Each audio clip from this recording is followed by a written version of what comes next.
Hello दोस्तों, स्वागत है आपका हमारे यूट्यूब चैनल में। अगर यह स्टोरी आपको पसंद आए तो वीडियो को लाइक, शेयर एंड कमेंट ज़रूर करें। और अगर आप हमारे चैनल पे न्यू हो तो चैनल को सब्सक्राइब करना ना भूलें। तो चलिए वीडियो को शुरू करते हैं। फिर राजवीर से कहा, राजवीर, आरोही अब तुम्हारी पत्नी है। अब उसकी सारी जिम्मेदारी तुम्हारी बनती है, इसलिए मैं तुमसे कुछ नहीं छुपाना चाहती हूँ। आरोही जब अनाथ आश्रम में आई थी उस वक्त वो सिर्फ 5 साल की थी। उसके कपड़े और उस बच्ची को देखकर लग नहीं रहा था कि वह किसी छोटे मोटे घर की है। वो कोई अच्छे खानदान की बच्ची लग रही थी और उसके साथ कुछ सामान भी था और एक चिट्ठी भी थी जिसमें साफ तौर पर लिखा हुआ था, इस बच्ची के बारे में किसी को पता नहीं लगना चाहिए और यह हमारी अमानत है और वक्त आने पर हमें इसे अपने साथ ले जाएंगे और यह सब सामान उसी की पहचान के लिए है। राजवीर ने थोड़ा शॉक्ड होते हुए पूछा, क्या इसका मतलब यही है ना कि आरोही अनाथ नहीं है और कोई उसे जानबूझकर यहाँ छोड़ कर गया है? पर क्यों? चंद्रा आंटी ने लाचारी से राजवीर की तरफ देखते हुए कहा, यह तो हमें भी नहीं पता। जब से आरोही यहाँ आई है हम उसकी परवरिश कर रहे हैं। उस दिन के बाद से उससे मिलने कोई भी नहीं आया था। अचानक से ऐसे किसी का आना मुझे तो कुछ समझ ही नहीं आ रहा है। कुछ देर चुप रहकर चंद्रा ने कहा, अब लगता है वह लोग आरोही को अपने साथ ले जाना चाहते हैं, इसलिए उसकी इतनी तहकीकात करवा रहे हैं। पता नहीं बेटा, पर मुझे आरोही के लिए बहुत डर लग रहा है। मेरा दिल कह रहा है आरोही किसी बड़े खतरे में है। राजवीर ने कुछ देर सोचने के बाद दोबारा पूछा, क्या आपके पास वह सारा सामान अभी भी है आंटी, जो आरोही के साथ वह लोग यहाँ छोड़ गए थे? राजवीर की बात सुनकर चंदा आंटी का चेहरा उतर गया। उन्होंने मायूसी से कहा, जब वह लोग आरोही के लिए तहकीकात करने आए थे उसी रात अनाथ आश्रम में चोरी हो गई और हैरानी की बात यह है कि चोरी में सिर्फ वही सामान चोरी हुआ जो आरोही के साथ था। लेकिन हाँ, मेरे पास वह चिट्ठी अभी भी रखी हुई है, वह मैं तुम्हें दिखा सकती हूँ। राजवीर को यह सब बातें बहुत अजीब लग रही थी कि आरोही का इस तरह से तहकीकात करवाना, उससे जुड़े सामान का चोरी होना। वाकई में चंद्रा आंटी की बात सही है, आरोही ज़रूर किसी खतरे में थी। राजवीर ने चंद्रा आंटी से कहा, आप मुझे वह चिट्ठी दिखाइए। चंद्रा आंटी अपनी चेयर से खड़ी हुई और ड्रॉवर से एक एनवलप निकालकर राजवीर की तरफ बढ़ा दिया और कहा, यही है वह लेटर जो वह लोग आरोही के साथ छोड़ गए थे। राजवीर ने वो लेटर खोला और उसे पढ़ने लगा। लेटर पढ़ने के साथ ही उसके फेस के एक्सप्रेशन भी बार बार चेंज हो रहे थे। राजवीर ने उस लेटर को वापस एनवलप में डाला और अपनी पॉकेट में रखते हुए कहा, इसे मैं अपने साथ ले जा रहा हूँ और आरोही को आप इस बारे में कुछ मत बताइएगा। अब मैं इस बात को खुद हैंडल कर लूँगा, आप निश्चिंत रहिए। चंद्रा आंटी ने राजवीर को रिक्वेस्ट करते हुए कहा, प्लीज़ बेटा, आरोही का ध्यान रखना। राजवीर ने स्माइल करते हुए कहा। चंद्रा आंटी से कहा, आरोही अब मेरी पत्नी है आंटी, उसकी सुरक्षा की जिम्मेदारी भी मेरी है। आप चिंता मत कीजिए, मैं आरोही पर आंच भी नहीं आने दूंगा। राजवीर की बात सुनकर चंद्रा आंटी को थोड़ी तसल्ली मिली। राजवीर वहाँ से बाहर आ गया। गाड़ी ड्राइव करते वक्त राजवीर के जहन में वही बातें घूम रही थी। आखिर कौन आरोही बारे में इन्वेस्टिगेशन करवा रहा है? आरोही की खुद की फैमिली कहाँ है और क्यों वह लोग उसे अनाथ आश्रम छोड़ गए थे? उसके दिमाग में कई सारे सवाल थे। अब वह इस बारे में आरोही से भी नहीं पूछ सकता था, क्योंकि आरोही उस वक्त बहुत छोटी थी, तो उसे अपने बचपन के बारे में कुछ याद ही नहीं था, बल्कि वह तो खुद को अनाथ ही मानती थी। राजवीर ने झटके से अपनी गाड़ी रोकी और अपने फ़ोन में एक मैसेज टाइप करके किसी को सेंड कर दिया और स्टीयरिंग पर अपने हाथ कसते हुए कहा, तुम तक किसी भी खतरे को पहुंचने से पहले मुझसे निपटना होगा। मैं तुम तक किसी तरह की खतरे को नहीं पहुंचने दूंगा आरोही, और ना ही तुम्हें खुद से दूर होने दूंगा। कहते हुए राजवीर के चेहरे पर डार्क एक्सप्रेशन नज़र आ रहे थे। दूसरी तरफ सुहाना आज बहुत खुश थी, क्योंकि वह काफ़ी वक्त बाद कॉलेज जा रही थी और आज इतने वक्त बाद वह अपने कॉलेज के दोस्तों से भी मिलने वाली थी। विक्रांत गाड़ी ड्राइव करते हुए बीच बीच में सुहाना की तरफ देख रहा था। सुहाना की चेहरे की रौनक आज और दिनों से ज़्यादा नज़र आ रही थी। विक्रांत ने तिरछी नज़र से उसकी तरफ देखते हुए पूछा, कॉलेज जाने के नाम पर तो ऐसे खुश हो रही है सुहाना, जैसे वहाँ की टॉपर रही हो। वहाँ भी जाकर तुमने आतंक मचाना है, पढ़ना लिखना तो कुछ है नहीं। सुहाना ने विक्रांत को घूरते हुए कहा, मतलब कहना क्या चाहते हो तुम? माना कि मैं टॉपर नहीं हूँ, तो इसका मतलब यह नहीं कि पढ़ने में वीक हूँ, और वैसे भी तुम जानते नहीं हो सुहाना मिश्रा। सुहाना के ऐसे बोलते ही विक्रांत ने उसे एक नज़र घूर कर देखा तो सुहाना ने अपनी बात करेक्ट करते हुए कहा, मेरा मतलब सुहाना मिश्रा राजावत अपने कॉलेज की फेमस हस्ती है। तुम्हें पता नहीं है सब लोग मेरी कितनी रिस्पेक्ट करते हैं कॉलेज में। तो विक्रांत ने फिर हैरानी के साथ पूछा, अच्छा इतनी रिस्पेक्ट करते हैं तुम्हारी? सुहाना, मुझे तो पता ही नहीं था, वरना तुम्हारी हरकतें देखकर तो लगता है कि लोग तो खुश हो रहे होंगे कि तुम कॉलेज नहीं आ रही हो। सुहाना ने उसकी तरफ उंगली पॉइंट करते हुए कहा, तुम्हें भरोसा नहीं है ना मेरी बात का? रुको, मैं अभी इसी वक्त तुम्हें डेमो दिखाती हूँ।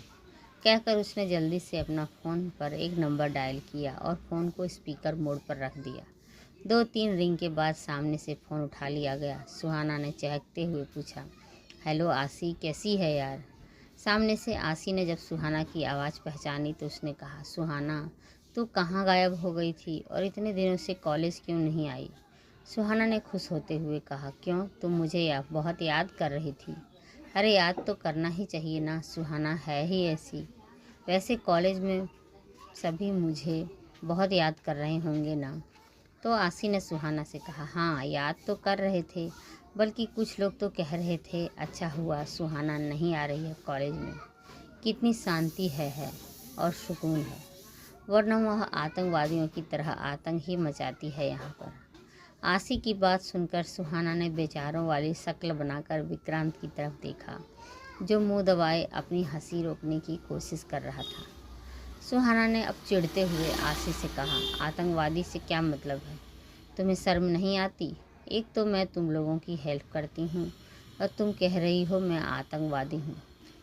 तो आसी ने उससे कहा, अरे सुहाना, यह बात मैं नहीं बोलती हूँ, बल्कि कॉलेज में और लोग बोलते हैं, और तुम्हें पता है वह प्रिंसिपल जिन्हें कई बार तेरी वजह से हार्ट अटैक आते आते बचा है, आजकल तो वो भी बड़ा खुश हैं कि तुम कॉलेज नहीं आ रही हो। और पता है कॉलेज के वह लड़के जिनको तूने बड़ी फुर्सत से धोया है, वह भी बड़े खुश नज़र आ रहे हैं। मुझे तो लगता है सुहाना, तुम्हारे कॉलेज ना आने से पूरी कॉलेज में खुशियों की बहार आ गई। हर किसी के चेहरे खिले हुए नज़र आ रहे हैं। आसी की बात सुनकर सुहाना का मन कर रहा था वह फ़ोन के अंदर से घुसकर आसी का गला दबा दे। उसने रुआसी आवाज़ में कहा, फ़ोन रख, मुझे बात नहीं करनी है तुझसे, तुम्हें वहीं बताती हूँ अभी आकर। उसने फ़ोन कट कर दिया और अपना चेहरा विंडो की तरफ कर लिया। वह अब विक्रांत को अपनी शक्ल भी नहीं दिखा पा रही थी। उसे पता था कि विक्रांत अब उसका बहुत मजाक उड़ाएगा, और ऐसा भी हुआ भी। सुहाना की फ़ोन रखते ही विक्रांत एकदम ठहाका मारकर हंस पड़ा और हंसते हुए बोला, वाह क्या रिस्पेक्ट है तुम्हारी कॉलेज में, मानना पड़ेगा। सुहाना मन ही मन आसी को गालियां दिए जा रही थी, क्योंकि उसने विक्रांत के सामने ही उसकी इज्जत का फालूदा जो कर दिया था। जहाँ विक्रांत का हंस हंस कर बुरा हाल था, वहीं सुहाना मुंह फुलाए विंडो के बाहर देख रही थी। उसकी हिम्मत ही नहीं हो रही थी विक्रांत से नज़र मिलाने की। वो मन ही मन सोच रही थी कि आसी की बच्ची को सबक कैसे सिखाना है। जब सुहाना ने कुछ देर बाद देखा कि उसका कॉलेज आने ही वाला है, तो उसने विक्रांत की तरफ देखा और धीरे से कहा, बस गाड़ी यहीं रोक दो, आगे मत ले जाना। विक्रांत ने सुहाना की तरफ देखा और पूछा, क्यों? गाड़ी यहाँ क्यों रोकनी है? तुम्हारा कॉलेज तो यहाँ से थोड़ी दूर है ना। तो सुहाना ने कहा, पहले गाड़ी तो रोको सही। तो विक्रांत ने साइड में गाड़ी जाकर लगा दी और फिर सुहाना की तरफ देखते हुए पूछा, अब बोलो। क्या कहना है। वैसे सुहाना की शक्ल देखकर विक्रांत बड़ी मुश्किल से अपनी हंसी कंट्रोल कर रहा था। सुहाना भी इस बात को अच्छे से महसूस कर रही थी और उसने मुंह बनाते हुए कहा, पहले तुम ऐसे मेरी हंसी उड़ाना बंद करो। वह आशिक की बच्ची तो कुछ भी बोलती रहती है, उसमें दिमाग नाम की चीज़ थोड़ी है। तो विक्रांत एक बार फिर हंसते हुए कहा, तुम्हें किसने कहा मैं तुम्हारी बात पर हंस रहा हूँ। वैसे मानना पड़ेगा तुम्हारी दोस्त भी तुम्हारी तरह ही कार्टून ही है।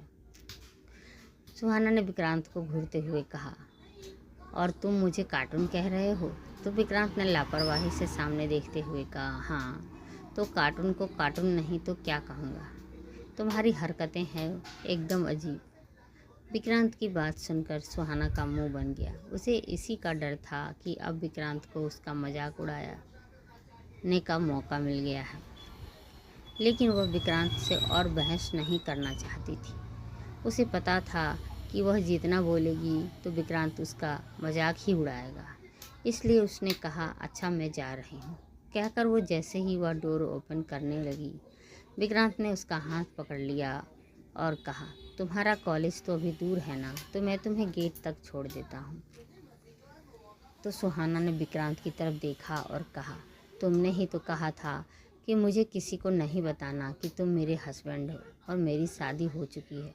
और इतनी महंगी गाड़ी जब उतरूँगी तो वहाँ के स्टूडेंट मुझसे पूछेंगे ना कि मैं इतनी महंगी गाड़ी में कैसे आई हूँ, क्योंकि मैं तो उनके सामने हमेशा ही अपनी चंपा चमेली पर ही आती हूँ ना।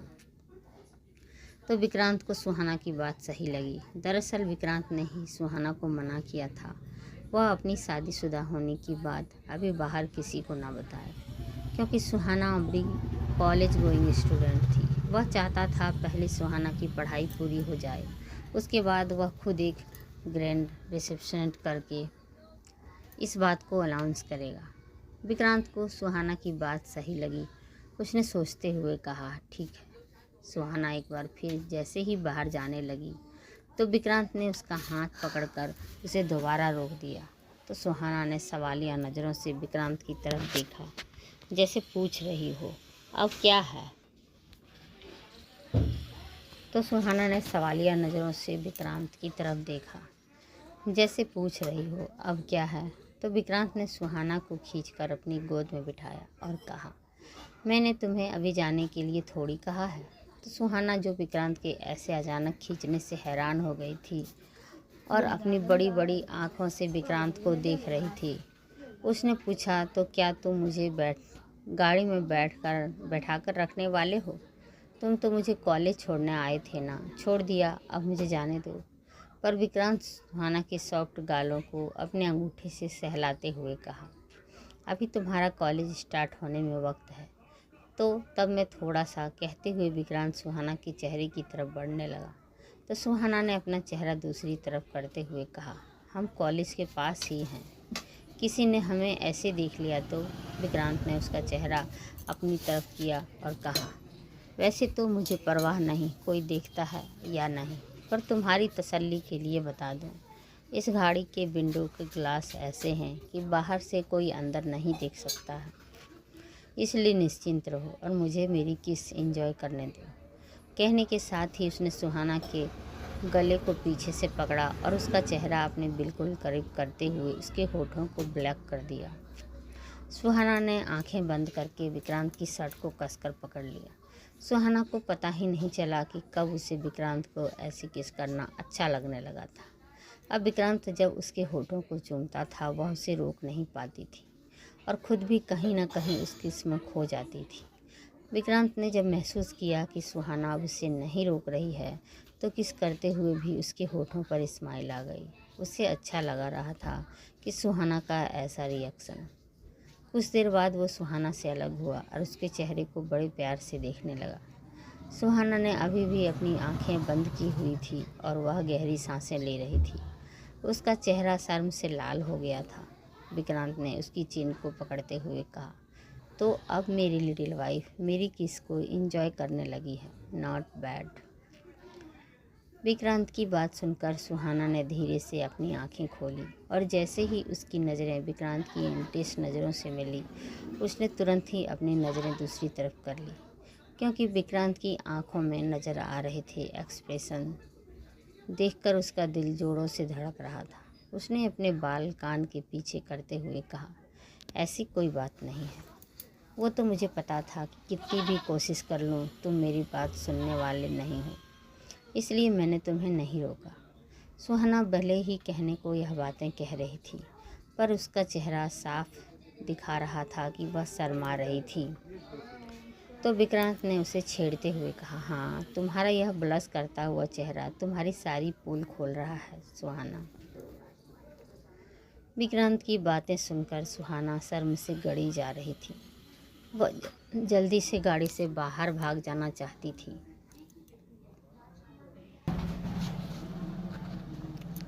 पर विक्रांत ने उसकी कमर को बहुत कस के पकड़ा हुआ था, जैसे अभी वह उसे जाने नहीं देने वाला। वहीं सुहाना से विक्रांत की इंटेंस नज़रें बर्दाश्त नहीं हो रही थी। उसने शर्माकर अपना चेहरा विक्रांत के कंधे पर रख लिया और धीरे से कहा, प्लीज़ अब मुझसे ऐसी बातें मत करो। तो विक्रांत ने हंसते हुए उसके बालों में हाथ फेरा और कहा, तुमसे नहीं करूं तो किससे करूंगा, बोलो। सुहाना ने अपना चेहरा दूसरी तरफ फेरते हुए कहा,